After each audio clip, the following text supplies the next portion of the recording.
Hello नमस्कार दोस्तों, एक बार फिर से आप सभी का स्टडी वाला चैनल में स्वागत है।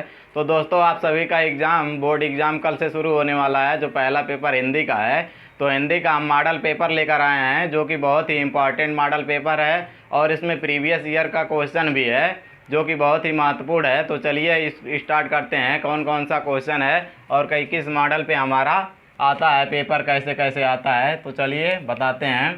पहला क्वेश्चन जिसमें होता है, अब हिंदी का जो होता है ये टोटल 100 नंबर का होता है क्लास 12th में। अब कौन कौन सा क्वेश्चन आता है। जो पहला प्रश्न हमारा होता है बहुविकल्पी प्रश्न होता है, जिसमें 4 ऑप्शन रहते हैं, उसमें एक ऑप्शन आपको सही करना रहता है, जिसमें से टोटल उसमें से आपका 5 नंबर का पूछता है। अब 5 नंबर से बहुविकल्पी में से हम लेकर आए हैं 15-20 क्वेश्चन, जिसमें से बहुत ही इंपॉर्टेंट जो क्वेश्चन है, अगर आप सभी लोग ये क्वेश्चन पूरा पढ़ लेते हैं तो इसी में से 5 क्वेश्चन आ जाएगा। और बहुविकल्पी प्रश्न आपका गद्य में से 5 नंबर पूछता है, पद्य में से 5 नंबर पूछता है। तो चलिए शुरू करते हैं। पहला क्वेश्चन है हमारा, द्विवेदी युग के लेखक हैं, पूछ रहा है द्विवेदी युग के लेखक।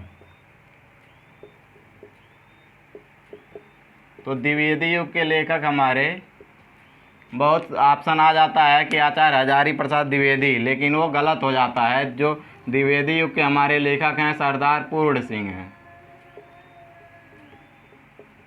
सरदार पूर्ण सिंह। दूसरा क्वेश्चन है हमारा,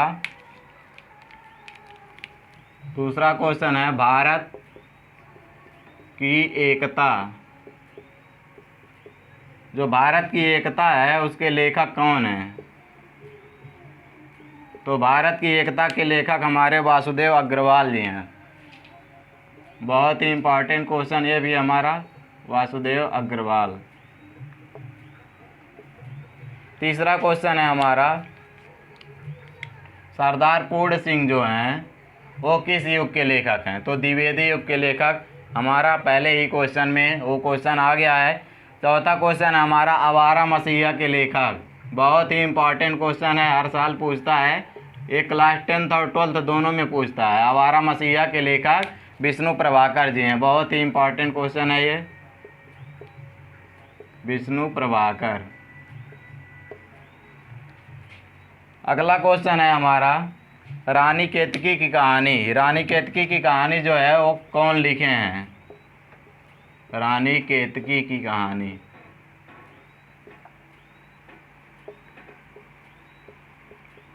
तो रानी केतकी की कहानी जो है इसके लेखक हमारे इंसा अल्लाह खान हैं, इंसा अल्लाह खान।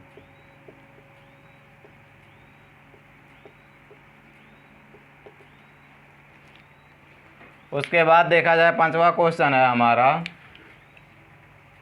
पांचवा क्वेश्चन है, काशी नागरी प्रचारिणा सभा जो थी, काशी नागरी प्रचारिणा सभा, उसके लेखक कौन हैं।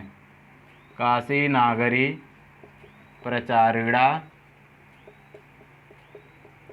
सभा, इसके लेखक हमारे श्याम सुंदर दास जी हैं। काशी नागरी प्रचारिणा सभा के लेखक श्याम सुंदर दास, श्याम सुंदर दास। तो 5 क्वेश्चन हो गया हमारा, 5 ही क्वेश्चन आता है, लेकिन चलिए हम और क्वेश्चन आपको बताते हैं कौन कौन सा इंपॉर्टेंट क्वेश्चन है। 15-20 क्वेश्चन टोटल हम लेके आए हैं। इसमें से जो गद्य है,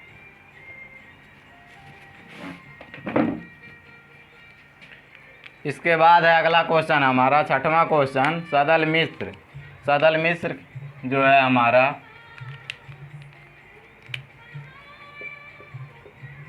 सदल मिश्र एक क्या लिखे हैं। तो नासिकेतोपाख्यान है, नासिकेतोपाख्यान के रचयिता जो है सदल मिश्र हैं, नासिकेतोपाख्यान।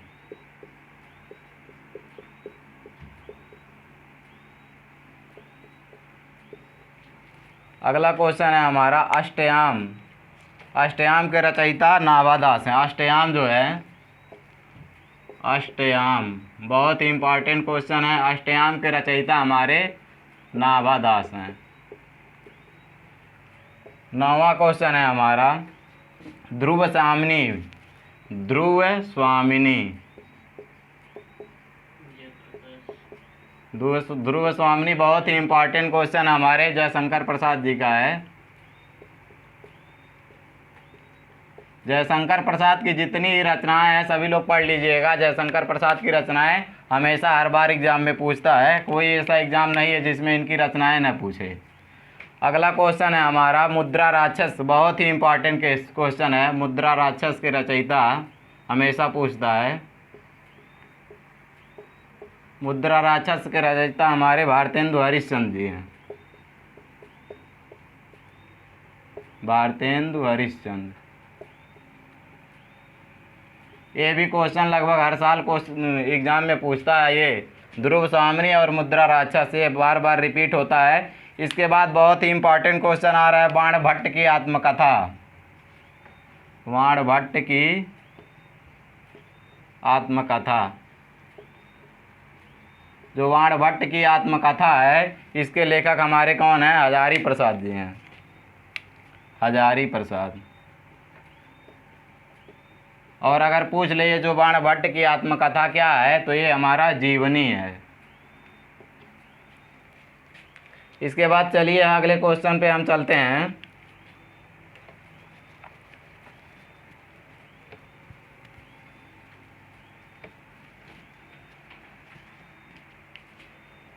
बारहवां क्वेश्चन हमारा है हिंदी का प्रथम उपन्यास, परीक्षा गुरु है। हिंदी का प्रथम उपन्यास, प्रथम उपन्यास बहुत ही इंपॉर्टेंट ये भी क्वेश्चन है हमारा। हिंदी का प्रथम उपन्यास हमारा परीक्षा गुरु है।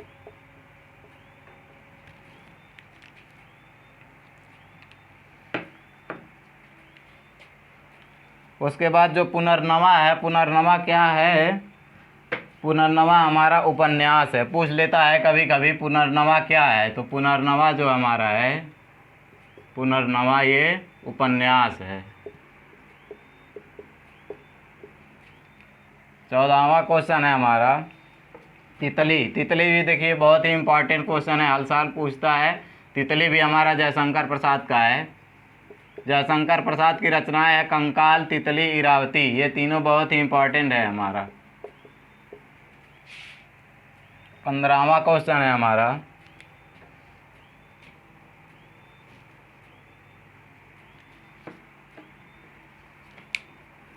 15वां क्वेश्चन हमारा वोल्गा से गंगा। वोल्गा से गंगा, ये जो वोल्गा से गंगा है ये क्या है? हमारा कहानी संग्रह है। ये पूछ लेता है जो वोल्गा से गंगा है क्या है, तो ये कहानी संग्रह है। 16वां क्वेश्चन है हमारा रसज्ञ रंजन। रसज्ञ रंजन जो है वो किसकी रचना है? रसज्ञ रंजन, ये रसज्ञ रंजन जो है द्विवेदी जी की रचना है।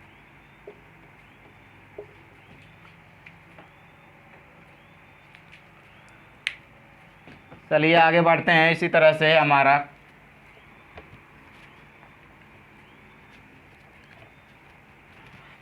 17वां क्वेश्चन जो है निंदा रस, बहुत ही इंपॉर्टेंट क्वेश्चन है। निंदा रस लगभग हर साल पूछता है। हरिशंकर पारसाई जी का है निंदा रस। हरिशंकर पारसाई जी का है निंदा रस। 18वां क्वेश्चन है हमारा भाषा और आधुनिकता। भाषा और आधुनिकता के लेखक हमारे रेड्डी जी हैं। भाषा और आधुनिकता,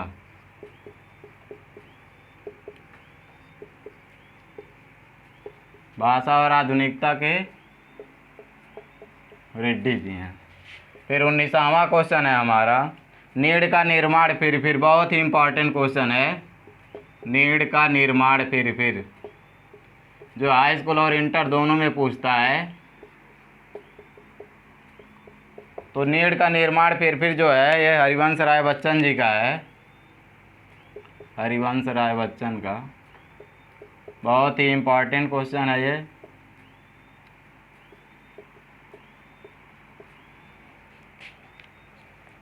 उसके बाद एक लास्ट क्वेश्चन है हमारा, कभी कभी पूछ लेता है अरे या यावर या रहेगा याद, किसकी रचना है? वर रहेगा याद, ये किसकी रचना है? अज्ञेय जी की। सच्चिदानंद हीरानंद बादशाहन अज्ञे। अज्ञे जी की रचना है अरे यायावर रहेगा याद। तो ये हमारा गद्य का हो गया। गद्य से 5 नंबर पूछता है, 5 बहुविकल्पी क्वेश्चन पूछता है, जिसमें से हम 20 क्वेश्चन आपको बता दिए हैं। अगर 20 क्वेश्चन आप रिपीट कर लेते हैं और एक बार अगर लिख लेते हैं तो पक्का है इसी में से 5 क्वेश्चन आ जाएगा, ये तो कन्फर्म है। अगला है हमारा बहुविकल्पी प्रश्न, ये भी पूछता है दूसरा क्वेश्चन भी। तो दूसरा क्वेश्चन में से भी बहुविकल्पी प्रश्न 5 नंबर का आता है, वो भी 5 क्वेश्चन रहता है।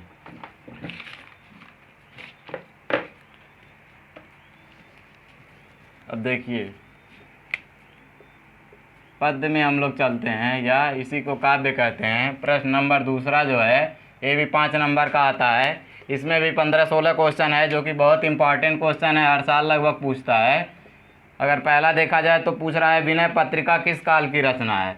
विनय पत्रिका जो है हमारा किस काल की रचना है, ये आधुनिक काल की रचना है। विनय पत्रिका आधुनिक काल।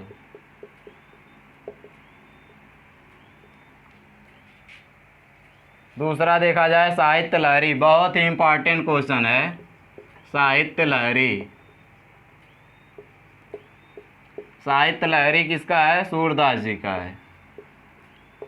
सूरदास पे एक दोहा बना है, चलिए बताते हैं।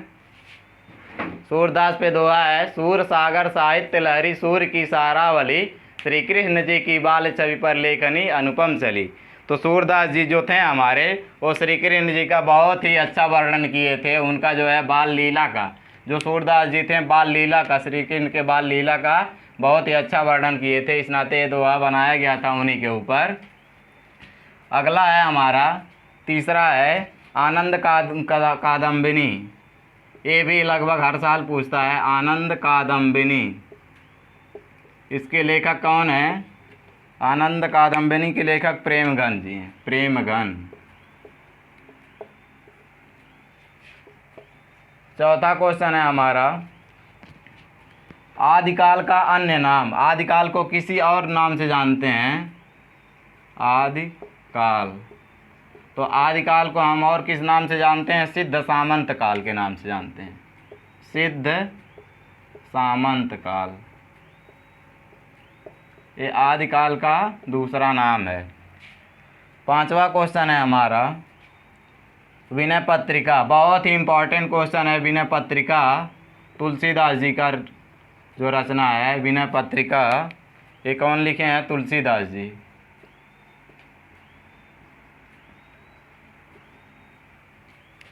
तो ये भी बहुत ही इंपॉर्टेंट क्वेश्चन है हमारा। 5 क्वेश्चन हो गया। चलिए ये 5 ही क्वेश्चन पूछता है, लेकिन और क्वेश्चन हम लेकर आए हैं, बहुत ही इंपॉर्टेंट क्वेश्चन लेके आए हैं, जो कि 2019, 20 और 17, 18 में पूछा हुआ क्वेश्चन है।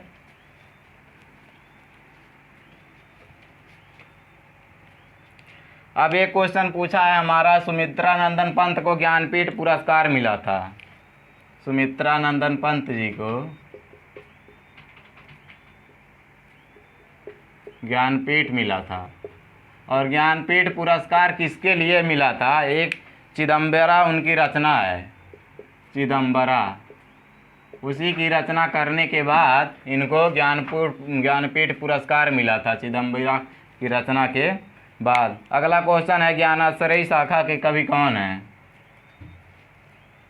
7वां क्वेश्चन है हमारा ज्ञानाश्रयी शाखा। तो ज्ञानाश्रयी शाखा के कौन है, हमारे कबीरदास जी हैं, कबीरदास।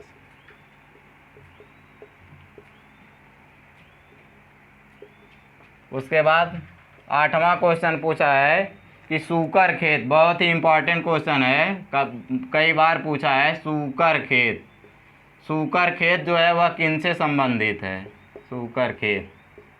तो सूकर खेत जो है तुलसीदास से संबंधित है, तुलसीदास जी से। 9वां क्वेश्चन है हमारा उर्वशी। उर्वशी बहुत ही इंपॉर्टेंट क्वेश्चन है, कई बार पूछा है। उर्वशी जो है किसकी रचना है, रामधारी सिंह दिनकर जी की रचना है, दिनकर जी की। 10वां क्वेश्चन है हमारा रीतिमुक्त काव्य। जो रीतिमुक्त काव्य हैं, रीतिमुक्त काव्य के कवि कौन हैं, पूछ लेता है कभी कभी रीतिमुक्त काव्य के कवि कौन हैं? तो रीतिमुक्त काव्य में घनानंद जी आते हैं, घनानंद।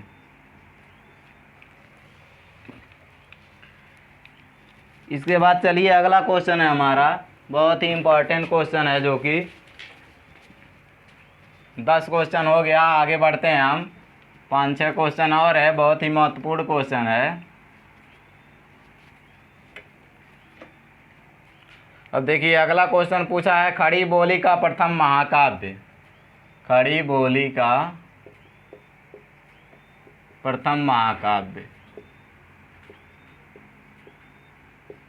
खड़ी बोली का प्रथम महाकाव्य जो हमारा प्रिय प्रवास, प्रिय प्रवास, यही खड़ी बोली का प्रथम महाकाव्य है।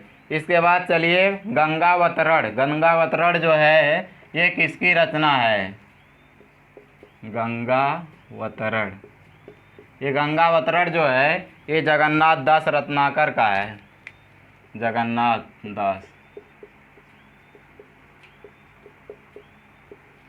अगला क्वेश्चन है हमारा, बहुत ही इम्पोर्टेंट क्वेश्चन फिर आ गया, कामायनी। कामायनी लगभग हर साल पूछता है जयशंकर प्रसाद जी का। कामायनी बहुत ही इम्पोर्टेंट क्वेश्चन है जयशंकर प्रसाद जी का। कामायनी बहुत कई बार पूछा है, हो सकता है इस बार भी पूछ ले बोर्ड के एग्जाम में। 14वां क्वेश्चन है हमारा, सुमित्रा नंदन पन्त को साहित्य अकादमी पुरस्कार कब मिला था? कला और बूढ़ा चाँद के लिए। देखिए साहित्य अकादमी पुरस्कार भी मिला था सुमित्रा नंदन पन्त को।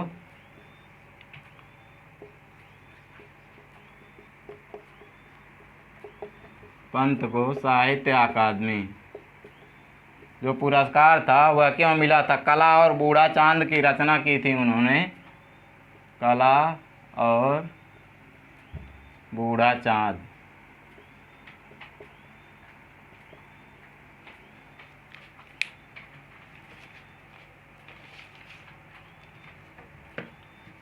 इसके बाद अगला क्वेश्चन है हमारा, 2-3 क्वेश्चन और है इसमें से, जो कि बहुत ही इम्पोर्टेंट क्वेश्चन है, तार सप्तक से है। पूछ रहा है तार सप्तक के रचयिता कौन है? तार सप्तक, तो तार सप्तक के रचयिता हमारे अज्ञेय जी हैं।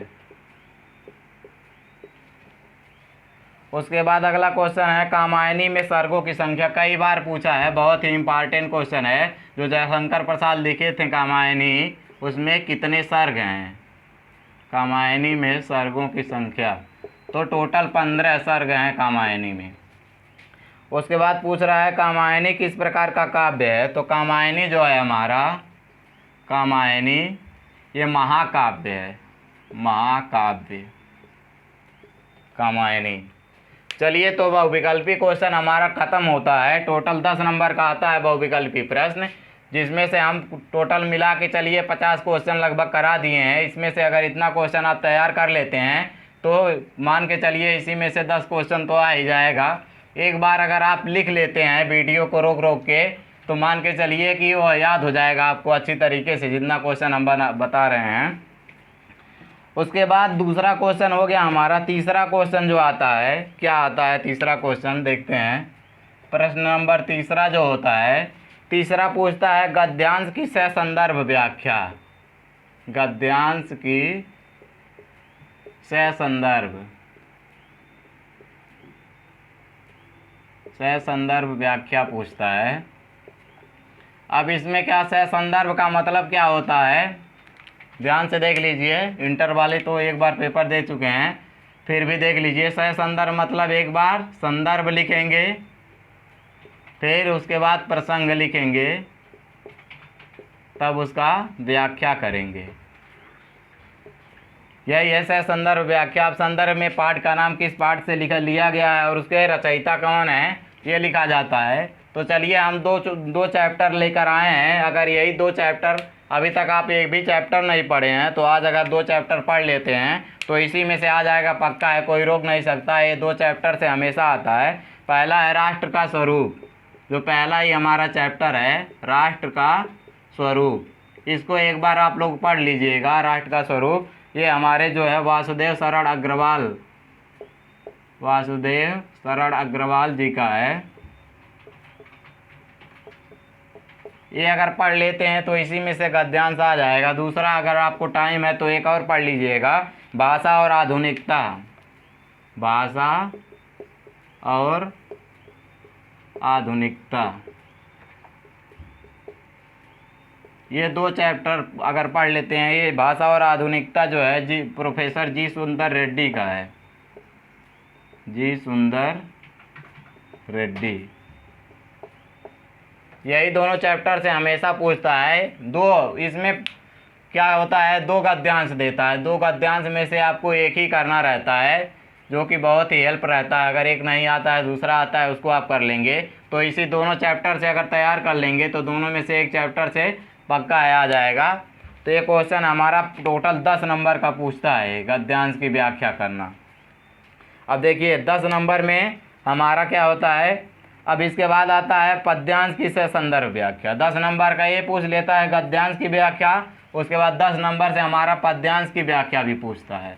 तो इसलिए बहुत ही इम्पॉर्टेंट होता है हमारा। इसमें ज़्यादातर गद्यांश वाले में तो हम अपने बस चैप्टर का नाम याद रहे तो उसकी व्याख्या हम अपने मन से कर सकते हैं बहुत ही अच्छे तरीके से। दूसरा क्वेश्चन है पद्यांश। पद्यांश की व्याख्या। पद्यांश की व्याख्या ये भी हमारा आता है। ये चौथा क्वेश्चन है, ये भी हमारा 10 नंबर का आता है। अब से संदर्भ, इसका भी व्याख्या करना रहता है, संदर्भ। और इसमें एक चीज़ और बढ़ जाता है, संदर्भ लिखना है, फिर उसके बाद प्रसंग लिखना है, उसके बाद व्याख्या करना है, उसके बाद काव्यगत सौंदर्य। काव्यगत सौंदर्य भी पूछता है इसमें करने के लिए। तो काव्यगत सौंदर्य में क्या करना रहता है कि वह किस भाषा में लिखा गया है, किस शैली में लिखा गया है, ये चीज़ इसमें किस रोला में है, सोरठा में है, मतलब किस छंद में है। जो हमारा दोहा या जो भी श्लोक हमारा आता है, पद्यांश आता है, वह पूछता है। तो अब देखिए इसमें से 3 चैप्टर ऐसे हैं, उसी तीनों चैप्टर में से हमेशा आता है। तो यही तीनों चैप्टर अगर आप दोहरा लेते हैं। पहला चैप्टर है पवन दूतिका, बहुत ही इम्पोर्टेंट है हमारा। पवन दूतिका से लगभग हर साल पूछता है। एक ये कौन लिखे हैं, हरिऔध जी लिखे हैं, अयोध्या सिंह उपाध्याय हरिऔध। दूसरा चैप्टर है हमारा श्रद्धा मनु, एक बहुत ही इम्पोर्टेंट चैप्टर जुड़ गया है, श्रद्धा मनु। श्रद्धा मनु के लेखक जयशंकर प्रसाद जी हैं। जयशंकर प्रसाद जी बहुत ही इम्पोर्टेंट है हमारे। अगर देखा जाए तो गद्य और पद्य दोनों में है जयशंकर प्रसाद जी। तो ये दोनों अगर आप तैयार कर लेते हैं तो इन्हीं में से पक्का आएगा, कहीं दूसरा से नहीं आएगा। अगर आपके पास टाइम है तो एक चैप्टर और तैयार कर लीजिए, अभिनव पुरुष। अभिनव पुरुष अंशाल उठाकर देखेंगे, ये दिनकर जी का है। अंशाल उठाकर आप एक बार देखेंगे तो ये यही तीनों चैप्टर से हर बार रिपीट करता है जो हमारा पद्यांश आता है।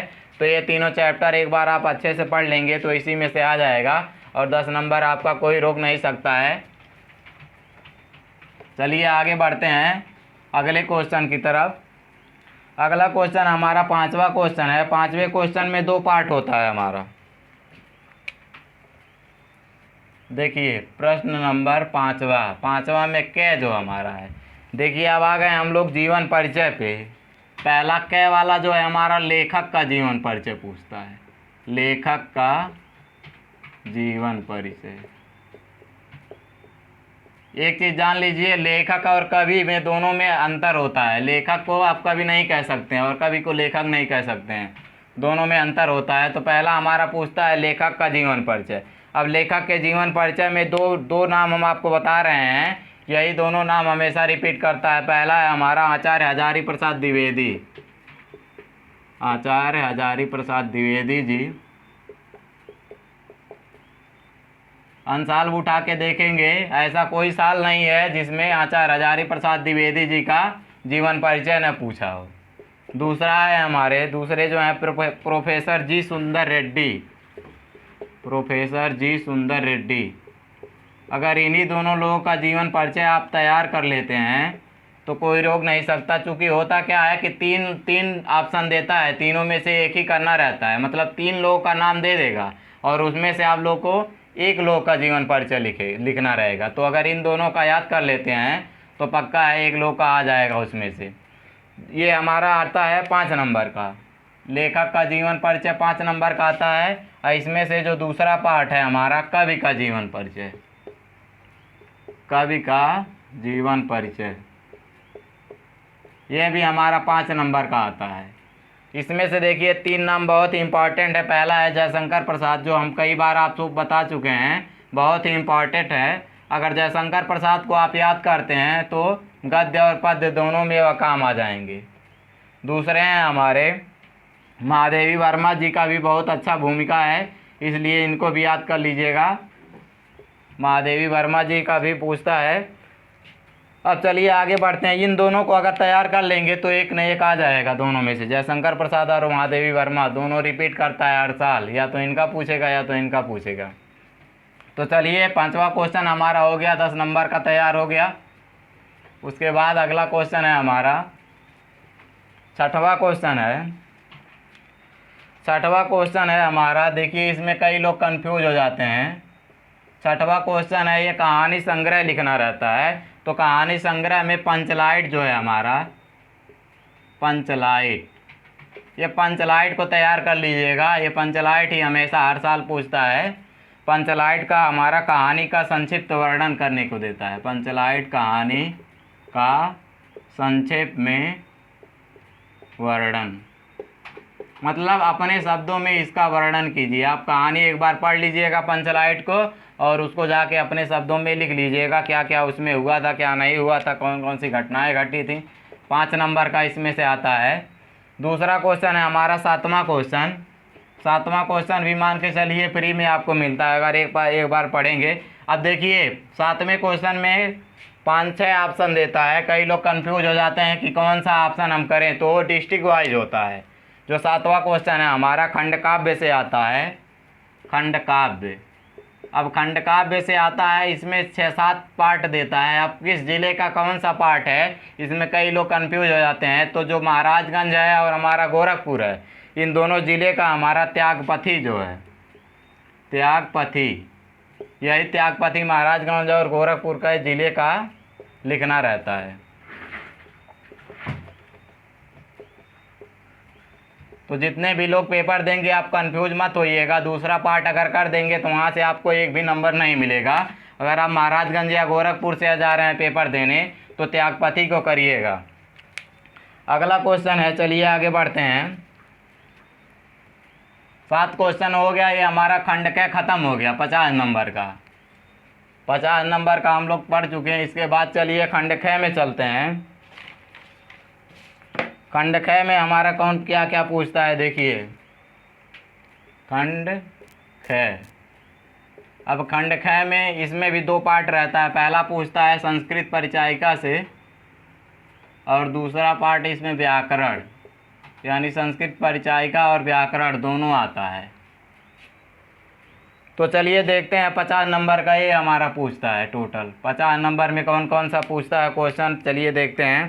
पहला क्वेश्चन पूछता है अवतरणों का सह संदर्भ व्याख्या। देखिए हिंदी में बहुत व्याख्या करना रहता है, लिखते लिखते हाथ दर्द करने लगता है। पहला दे रहा है पर प्रश्न नंबर 8वां है, प्रश्न 8वां का क्या में पूछ रहा है अवतरणों का सह संदर्भ व्याख्या। पहले जब हम लोग पेपर देते थे तो फर्स्ट और सेकंड अलग अलग पेपर होता था, लेकिन इस समय चेंज हो गया है। सिलेबस चेंज होने के नाते फर्स्ट और सेकंड पेपर दोनों एक ही में देता है, तो थोड़ा पेपर लॉन्ग रहता है। अब चलिए अवतरणों मतलब संस्कृत का अवतरण देता है, अवतरणों का व्याख्या, यानी संस्कृत का अवतरण देगा और उसका व्याख्या करना रहेगा। टोटल देखिए 7 नंबर का पूछता है। तो हमारा देखा जाए तो फर्स्ट पेपर से सेकंड पेपर ज़्यादा मायने रखता है नंबर स्कोरिंग में देखा जाए तो 7 नंबर से ये पूछता है। अब इसमें से हम एक चैप्टर बता रहे हैं आपको, केवल एक ही चैप्टर तैयार करेंगे। पहला चैप्टर हमारा महामना मालवी है, महामना मालवी। मालवीय। ये जो चैप्टर है हमारा, इसी को तैयार करके जाइएगा पक्का है, इसी से एक आ जाएगा अवतरण आपका व्याख्या करने के लिए। दूसरा हमारा प्रश्न नंबर 8वां जो है, 8वां प्रश्न में ख वाला जो है, ख वाला पूछता है श्लोक यानी पद्य की व्याख्या या श्लोक की व्याख्या, श्लोक की व्याख्या।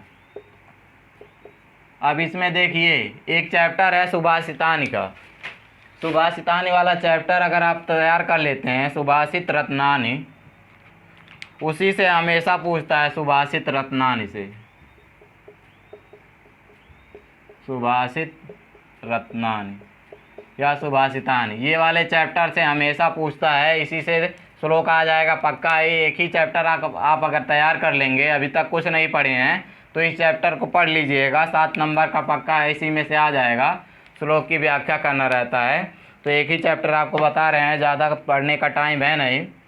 इसके बाद 8वां क्वेश्चन हमारा खत्म हो गया, 14 नंबर का ये क्वेश्चन आता है, 8वां क्वेश्चन।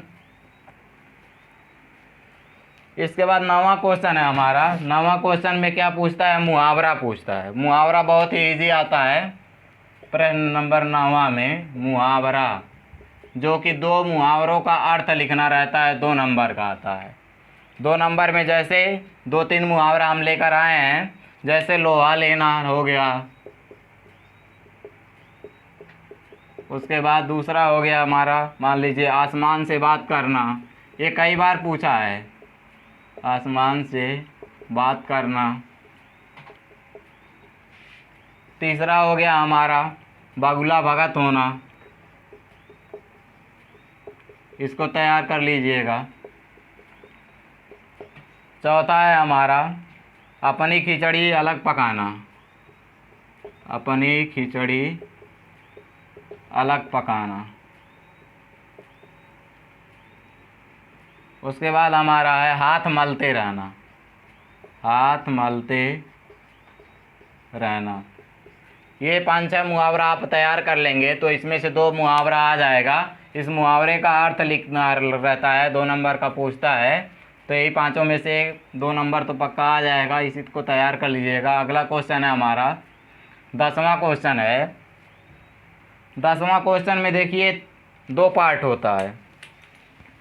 अब कौन कौन सा होता है, पहला आता है संधि विच्छेद करना। प्रश्न नंबर 10वां में क वाला जो होता है, संधि विच्छेद करना रहता है, संधि विच्छेद। और वो संधि विच्छेद आपको करके देता है, 4 ऑप्शन देता है, उसमें से ट्रिक लगाना रहता है। जैसे मान लिया जाए अगर हमारे पास आ जाए यद्यपि, तो इसका क्या हो जाएगा, यद्यपि आ जाए, इसका संधि विच्छेद आपको करना है, तो क्या हो जाएगा, यदि धन अपि, यद्यपि हो जाएगा, यानी ई और ए मिल के द्य बनता है, ये वाला। दूसरा हमारा अगर आ जाए आपको गायक, गायक, गायक में देखिए बहुत से लोग कंफ्यूज हो जाते हैं, गा धन अकय लिख देते हैं, लेकिन इसका क्या होता है, गय धन अकय, गई धन अकय मिला के गायक होता है। तीसरा है हमारा इत्यादि। इत्यादि भी देखिए बहुत ही इम्पॉर्टेंट है, कई बार पूछा है और बहुत से लोग इसमें कंफ्यूज हो जाते हैं। तो इत्यादि में इति धन आदि लिख देते हैं, इति धन आदि, इत्यादि का हो जाएगा। चौथा है हमारा स्वागतम, बहुत ही इम्पॉर्टेंट क्वेश्चन है ये स्वागतम। स्वागतम लगभग हर साल पूछता है और इसमें बहुत से लोग गलती करते हैं। स्वागतम में क्या करते हैं लोग, स्व धन आगतम लिख देते हैं, स्व धन आगतम, लेकिन ये रंग है हमारा, स्व धन आगतम नहीं होगा, यहाँ सुधन आगतम होता है, सुधन आगतम। उ धन, उ और ए मिलके वह बनता है। इसके बाद है हमारा उज्ज्वल। देखिए ये भी कई बार पूछा है, उज्ज्वल। उज्ज्वल में क्या होता है, उज्ज्वल, देखिए ये जो आधा ज है वो तय हो जाता है, हलंत वाला, उत धन ज्वल हो जाता है। अगर इसका हम संधि विच्छेद करते हैं, जो उज्ज्वल है आधा ज वाला वो उत में कन्वर्ट हो जाता है, उत धन ज्वल हो जाएगा। इसके बाद देखिए नाविका भी कई बार पूछ चुका है, नाविका, नाविका का क्या होता है, नौ धन इक, नौ धन इकय नाविकय। तो इसी तरह का संधि विच्छेद करने को आपको पूछता है, 3 नंबर का पूछता है संधि विच्छेद करना। संधि विच्छेद करके दे रखा है, उसको 4 ऑप्शन देता है, 4 में से एक ऑप्शन सही करना रहता है और चारों लगभग एक ही जैसा होता है, इसी नाते कंफ्यूज मत होइएगा। उसके बाद 10वां क्वेश्चन में अगला पार्ट होता है ख वाला। ख वाला हमारा पूछता है विभक्ति और वचन। प्रश्न 10वां का ख, विभक्ति और वचन बताइए, यानी कौन सी विभक्ति है और कौन सा वचन है। तो इसके लिए आपको क्या करना पड़ेगा, बालक और राजा का रूप याद करना पड़ेगा। बालक और राजा का, अगर ये 2 रूप याद है आपको तो विभक्ति और वचन लिख सकते हैं, इसी से बना के बन जाएगा विभक्ति और वचन। कोई भी पूछेगा 2 रूप आपको याद है तो लिख सकते हैं बहुत ही आसान तरीके से। तो बालक और राजा का याद कर लीजिएगा अगर नहीं याद किए होंगे। इसके बाद अगला क्वेश्चन है हमारा 11वां। 11वां में क्या आता है चलिए बता देते हैं। 11वां में कई पार्ट रहता है। क वाला में क्या पूछता है, शब्द युग्मों का सही अर्थ। 2 शब्द दे देगा, शब्द युग्मों का अर्थ, युग्मों का अर्थ। ये भी ऑप्शनल होता है, 4 ऑप्शन देगा, उसमें से एक ऑप्शन सही रखेगा, यानी 2 शब्द दे देगा, उसी का अर्थ पूछेगा आपसे। ख वाला पूछता है, ख वाला में क्या पूछता है, ये 2 नंबर का पूछता है शब्द युग्मों का। ख वाला पूछता है एक शब्द के 2 अर्थ, यानी एक शब्द देगा और उसका 2 अर्थ लिखना रहेगा, 2 अर्थ। जैसे मान लिया जाए हमारे पास आ जाए पानी, तो पानी मतलब एक पानी होता है इज्जत और एक पानी हमारा क्या होता है, पानी पीने वाला पानी हो गया। इस तरीके से एक ही शब्द आ जाएगा और उसका 2 अर्थ लिखना रहेगा। 2 नंबर का ये भी पूछता है हमारा। तो ग वाले में चलिए चलते हैं। ग वाला क्या पूछता है, वाक्यांश का एक शब्द, यानी एक वाक्य दे देगा और उस वाक्य को एक शब्द में लिखना रहेगा, एक शब्द। ये भी हमारा 2 नंबर का पूछता है। इसके बाद शब्दों को शुद्ध करके लिखें। घ वाला जो होता है 11वां का, घ वाला क्या होता है, शब्दों को शुद्ध करके, यानी गलत शब्द दे रखा है और उसको शुद्ध करना रहता है। घ वाला शब्दों को शुद्ध करके लिखें।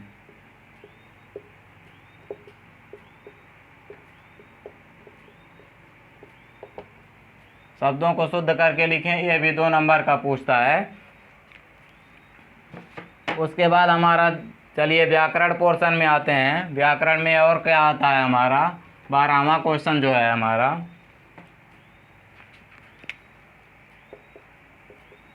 12वां क्वेश्चन है कै वाला रस पूछता है। तो वीर रस या करुड़ रस, या करुड़ रस, ये दोनों रस आप तैयार कर लीजिए।